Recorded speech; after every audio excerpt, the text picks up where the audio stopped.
L'occupation à la gare du Nord dure depuis cet été. Les uns s'en vont, d'autres viennent. Mais depuis quelques jours, le nombre de personnes a fort augmenté pour atteindre une cinquantaine la nuit, un peu moins pendant la journée. Les autorités de Schaerbeek l'avaient annoncé la semaine dernière.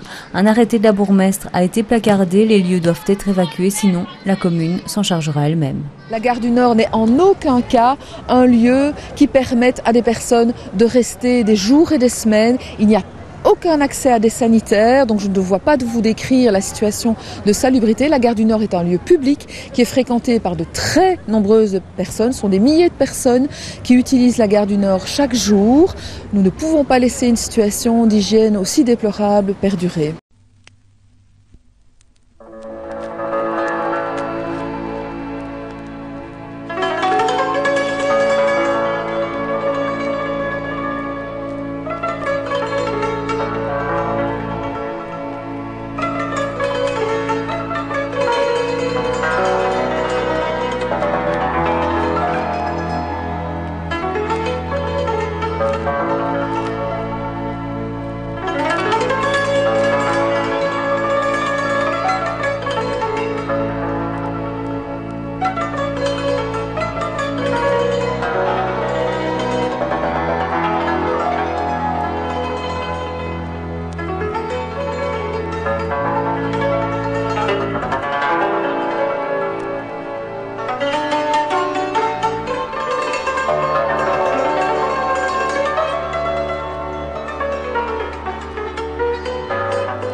La gare du Nord, tôt ce matin, plus aucune trace des dizaines de familles roms qui avaient trouvé refuge ici depuis plusieurs semaines déjà. Certains commerçants de la gare ont assisté à la fin de leur évacuation par une vingtaine de policiers de la zone nord et des chemins de fer. C'était peu avant 6 h du matin. Les Roms, ils ont fait ça calmement aussi, ils ont plié leurs bagages, il n'y a pas eu d'incident majeur. Mais bon, c'est clair que moi, honnêtement, si je peux donner mon avis personnel, je préfère qu'ils soient partis parce que ça fait plus propre. C'est plus agréable lorsqu'on sort prendre sa pause, avoir un endroit propre, sans des gens qui viennent vous demander toutes les 5 secondes pour avoir une pièce de monnaie, quoi. Certains navetteurs, encore plongés dans le brouillard du petit matin, ont à peine remarqué la différence et semblent presque soulagés. C'est vrai que dès le matin, c'est pas forcément une belle image à avoir pour la journée, quoi. Ça fait mal au cœur de voir tous ces gens-là qui restent dans le froid. Enfin, c'est bien comme ça. Je suppose qu'ils sont à l'abri maintenant. En guise d'abri, après l'expulsion, les familles roms ont en fait cherché refuge dans le parc Maximilien, situé à 2 pas de la gare du Nord. Mais là aussi, la police les a priés de s'en aller. Trouver des solutions pour les 70 personnes qui étaient là, avec effectivement des familles, des jeunes enfants, c'est à ce moment-là dire oui aux 100 qui viendront après-demain, aux 200 qui seront là dans quelques semaines.